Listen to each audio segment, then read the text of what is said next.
Il manque des caribous à Val-d'Or. Bon, on va aller en chercher dans le nord. Le ministère de l'Environnement se prépare à capturer des caribous du nord pour repeupler la population dans la vallée de l'Or dans les prochaines semaines. C'est ce que nous a appris la presse aujourd'hui. L'objectif, c'est de grossir les rangs de la harde à Val-d'Or, dont les 9 derniers cervidés sont gardés dans un enclos au sud de la ville depuis 2020. Pour le moment, 6 caribous seront choisis de la population de Témiscaming, entre le nord du Québec et le Saguenay-Lac-Saint-Jean, puisque leur génétique est près de celle des caribous d'ici. Le projet pilote est une première pour la sauvegarde de ce cervidé en déclin. On le sait depuis la fin des années 70 en raison de la pression humaine sur son habitat. Avec les accumulations de neige moins importantes, on l'a senti que l'an dernier, et les températures plus douces, les premiers feux de forêt pourraient se déclencher plus tôt cette année. Imaginez, c'est ce que dit la Sopfeu, entrevue d'André Autin. Il y a eu beaucoup moins de précipitations de neige au Québec, presque dans toutes les régions. Donc, ça va faire en sorte que le couvert de neige là, va disparaître plus tôt qu'à l'habitude. Les températures qu'on observe en ce moment, qui sont des températures plus douces qu'à l'habitude, vont encore accélérer ce phénomène-là. Ce qui fait que la saison des feux de forêt là, devrait commencer de 2 à 3 semaines plus tôt qu'à l'habitude. Donc, en commençant plus tôt qu'à l'habitude, on risque d'avoir davantage de feux de forêt. Cependant, il est encore un peu tôt pour savoir de quoi sera fait le printemps. Est-ce qu'on va avoir beaucoup de précipitations, beaucoup de pluie? Ça pourrait venir contrebalancer le phénomène. La particularité cette année, c'est que compte tenu du printemps estitif, vous savez, la SOPFUS, c'est une organisation agile, donc on est en train de voir à devancer certains éléments. Il pourrait y avoir dans certaines régions, par exemple un peu plus au sud, des pompiers qui pourraient débuter leur saison un peu plus tôt. La même chose pour des contrats, par exemple, d'hélicoptères qu'on pourrait devancer pour être prêts plus tôt. Dès l'automne, la ministre des Ressources naturelles et des Forêts a annoncé un montant de 16 millions qui va servir principalement à des équipements supplémentaires et aussi à des mesures de prévention. Donc, équipements supplémentaires, on parle de davantage d'installations mobiles comme des dortoirs, des postes de commandement. Il va y avoir aussi une amélioration importante au niveau des télécommunications, des capacités de formation aussi. On sait que l'an passé, là, beaucoup de gens nous offraient de l'aide. La SOPFEU avait une capacité limitée de former ces gens-là rapidement. Donc là, avec la subvention du gouvernement, on est en train de s'outiller mieux pour être capable de faire ce genre de formation-là plus rapidement. Puis, il va y avoir aussi des annonces intéressantes là, dans les prochaines semaines par rapport à des campagnes de prévention. On sait que 80 des feux de forêt au Québec sont causés par l'activité humaine. Donc, on peut faire quelque chose pour améliorer la situation.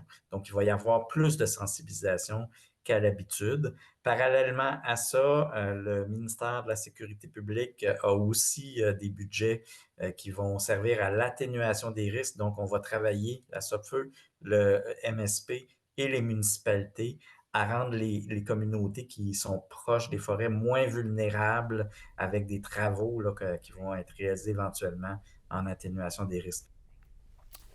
Le gouvernement Legault enterre définitivement les espaces bleus. En conséquence, les travaux de réaménagement du vieux palais d'Amos, qui faisaient partie du projet, sont arrêtés jusqu'à nouvel ordre. Kimberly Hall a les détails. J'ai un peu le cœur brisé aujourd'hui d'un très beau projet qui ne verra pas le jour.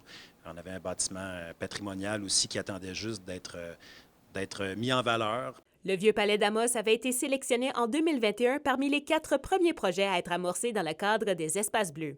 L'objectif était de mettre en valeur l'histoire, le patrimoine et les héros locaux de l'Abitibi-Témiscamingue à l'échelle nationale. Le maire suppléant, Pierre Deshaies, est déçu que le projet tombe à l'eau en raison des coûts trop élevés, mais il assure que l'établissement ne sera pas abandonné. Tous les plans sont sur la table. Ça pourrait être culturel, ça pourrait être autre chose, mais ça doit être viable. Il faut que ça puisse bénéficier à la communauté d'une manière quelconque. On va travailler très fort, on va soumettre nos projets. Malheureusement, il est trop tôt présentement pour dire qu'est-ce qu'on pourrait en faire parce que c'est sûr que contrairement à l'Espace bleu qui venait avec du financement récurrent, donc du budget d'opération, là, on parle d'un projet local qu'il va falloir qu'il soit soutenu par la communauté, par la ville au premier chef. Près de 25 millions de dollars devaient être investis pour agrandir et moderniser le bâtiment datant de 1922. Des salles d'exposition et un café allaient aussi être aménagés. Le concept architectural a également été dévoilé en 2023. Plusieurs travaux avaient été effectués jusqu'à présent. Le bâtiment a été complètement dénudé de l'intérieur. Il y a eu du perçage qui a été fait pour tester la brique, les revêtements, la qualité structurelle. Donc, présentement, le bâtiment est inutilisable. Là. On doit mettre des sous pour le remettre à neuf. Le ministre de la Culture et des Communications, Mathieu Lacombe, n'a pas répondu à nos demandes d'entrevue pour commenter la décision. Chose certaine, c'est que la députée d'Abitibi-Ouest, Suzanne Blais, va travailler en étroite collaboration avec la ville d'Amos pour s'assurer que le Vieux Palais demeure un site intéressant. Moi, je suis très confiante de ce beau projet-là parce qu'on a des gens qui tiennent beaucoup à Amos. Ce sont des gens qui veulent innover et ça ne m'inquiète pas. C'est sûr que c'est pas évident présentement. La surprise nous a freiné beaucoup, mais maintenant, on se relève les manches et puis on regarde qu'est-ce qu'on peut faire tous ensemble en concertation. Kimberly Hall pour RNC Nouvelles. Chroniqueur et acteur Paul Oud est décédé de façon assez subite un samedi à l'âge de 69 ans. Selon une publication sur les réseaux sociaux de son fils Carl Oud, c'est des complications à la suite d'une opération au cerveau qui l'ont emporté. Paul Oud, qui a été l'un des grands communicateurs au pays, avait joint l'équipe de RNC Média, lui qui animait sur BPM Sport à Montréal la fin de semaine entre 2022 et 2023. Un honneur pour ses co-animateurs qui l'ont côtoyé aussi chez nous. L'artiste lasarroise Marie-Luce Doré, présente dans tous mes états au Centre de femmes Lérige à Lassar jusqu'au 7 mars. Elle expose toutes ses toiles qui, selon elle, devraient interpeller toutes les femmes. Les œuvres ont été faites dans les dernières années et c'est la première fois qu'elles sont exposées. Le vernissage a eu lieu le 29 février, dis-je bien, en formule 5 à 7, mais il est possible d'aller voir les créations selon l'horaire du centre. L'artiste qui dit être en préparation d'une autre exposition. Anthony Blepard a récolté la première médaille d'or de l'Abitibi-Témiscamingue. Ça s'est passé hier à la 58e finale des Jeux du Québec à Sherbrooke. Il a obtenu un poinçage de 66,6. Son patinage artistique, Théo Mongraine-Malartic, remporte, lui, sa seconde médaille en 2 jours de compétition. Il a décroché l'argent avec le combat en karaté alors qu'il affrontait Antoine Bélan de l'Outaouais. Les compétitions se poursuivaient en badminton aujourd'hui, des combats par équipe également en karaté.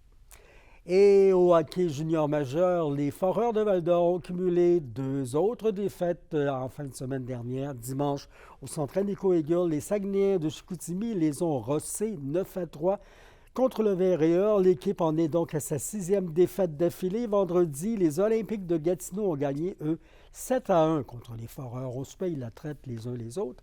Du côté des Huskies de Rouyn-Noranda, maintenant, ils ont réussi 2 victoires de suite en fin de semaine dernière contre les Saguenayens de Chicoutimi. Samedi, la Meute a gagné 3-1 chez elle devant les Partisans et Chicoutimi.